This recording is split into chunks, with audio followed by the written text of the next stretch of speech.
गिरीश नरेश परेश महेश विलेशय भूषण भो साम्ब सदा शिव शम्भो शङ्कर शरणं मे तव चरणयुगम्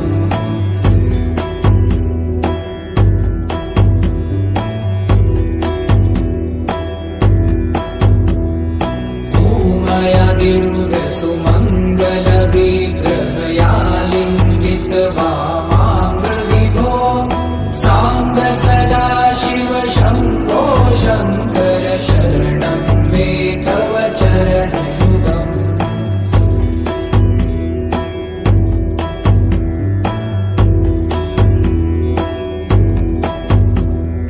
दूरीकुरु मामज्ञमनाथं दूरीकुरु मे दुरितं भो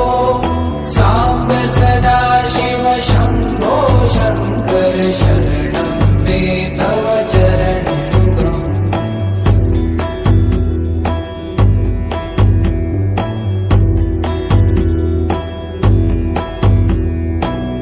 ऋषिवरमानस हंस चराचर जनन स्थिति लय कारण भो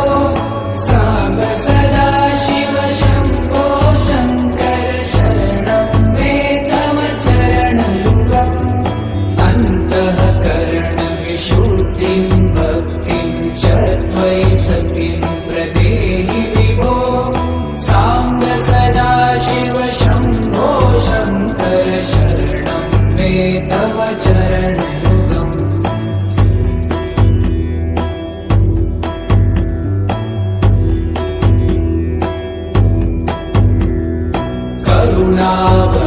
करुणावरुणालयमयि दासौदासस्तवोचितो नहि भो साम्ब सदा शिव शम्भो शङ्कर शरणं मे तव चरणयुगम्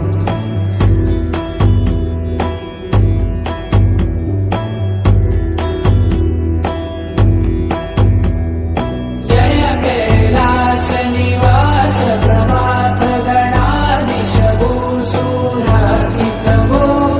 साम्ब सदा शिव शम्भो शङ्कर शरणं मे तव चरणयुगम्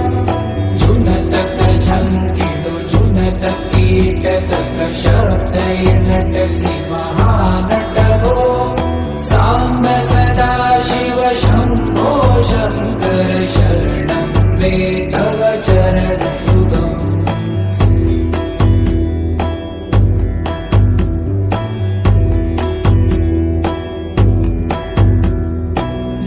धर्मस्थापन दक्ष दक्ष गुरु दक्ष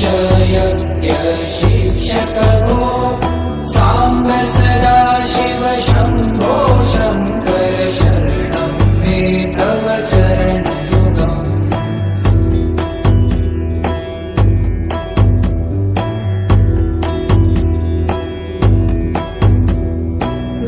बलमारोग्यं चायुस्त्वगुणरुचितं चिरं प्रदेहि विभो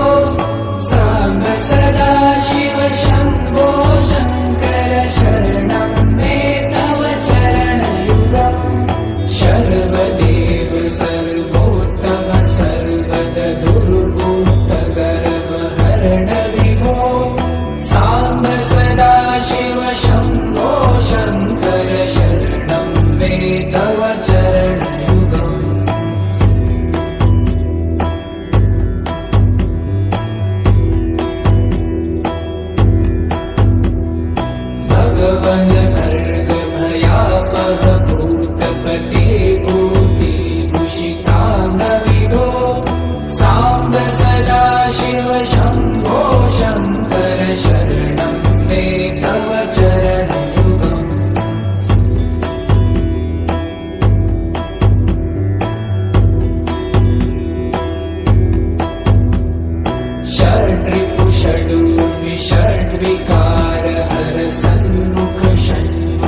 गिरीश नरेश परेश महेश विलेशय भूषण भो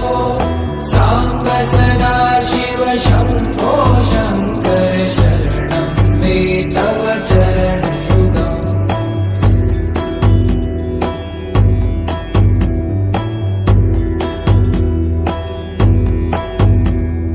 भूमया दिव्यसुमङ्गलविग्रहयालिङ्गित वामाङ्ग विभो साम्ब सदा शिव शम्भो शङ्कर शरणं मे तव चरणयुगम्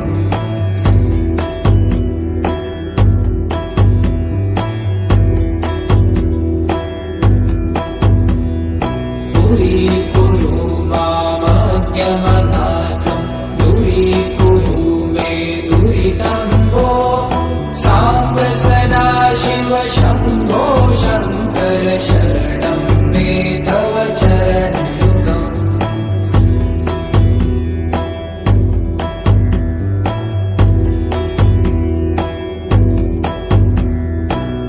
ऋषिवरमानस हंस चराचर जनन स्थितिलय कारण भो साम्ब सदा शिव शम्भो शङ्कर शरणं मे तव चरणयुगम् अन्तःकरणविशुद्धिं भक्तिं च त्वयि सतिं प्रदेहि विभो साम्ब सदा शिव शम्भो शङ्कर शरणं मे तव चरणयुगम्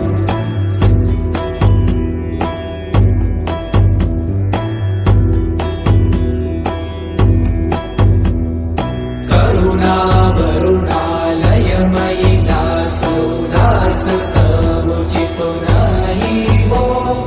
साम्ब सदा शिव शम्भो शङ्कर शरणं मे तव चरणयुगम्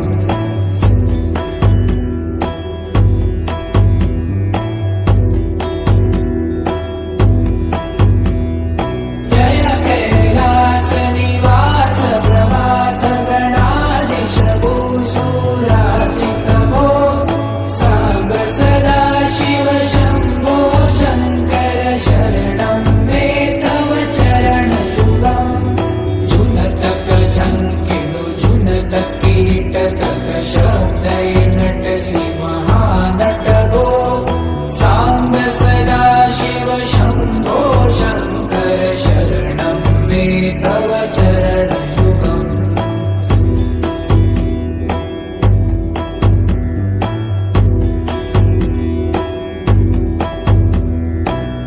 धर्मस्थापन दक्ष तक्ष गुरु दक्ष यज्ञ शिक्षक भो साम्ब सदा शिव शम्भो शङ्कर शरणं मे तव चरणयुगम्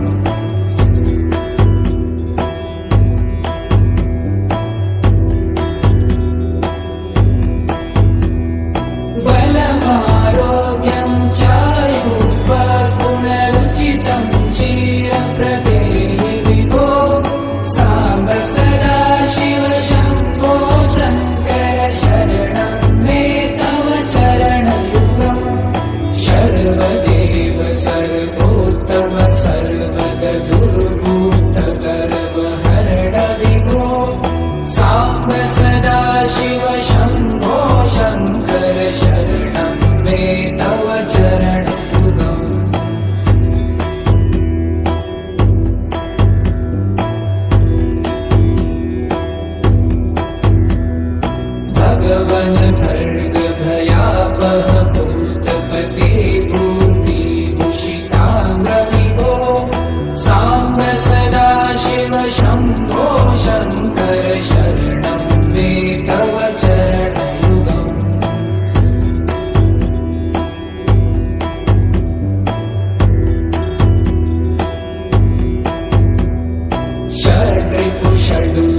गिरीश गिरीश नरेश परेश महेश विलेशय भूषण भो साम्ब सदा शिव शम्भो शङ्कर शरणं मे तव चरणयुगम्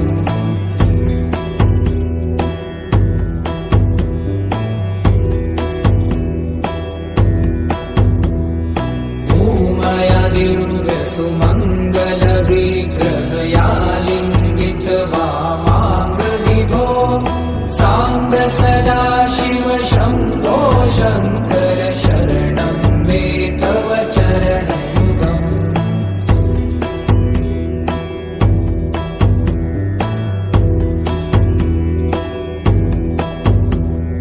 दूरीकुरु मामज्ञमनाथम् दूरीकुरु मे दुरितं भो साम्ब सदा शिव शम्भो शङ्कर शरणं मे तव चरणयुगम्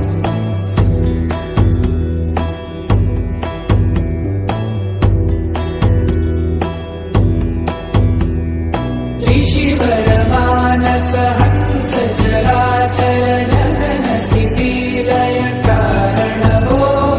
साम्ब सदा शिव शम्भो शङ्कर शरणं मे तव चरणयुगम् अन्तःकरण विशुद्धिं भक्तिं च त्वयि सतिं प्रदेहि विभो साम्ब सदा शिव शम्भो शङ्कर शरणं मे तव चरणयुगम्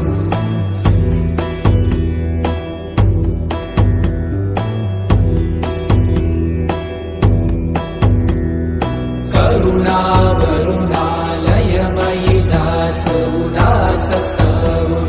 नहि भो साम्ब सदा शिव शम्भो शङ्कर शरणं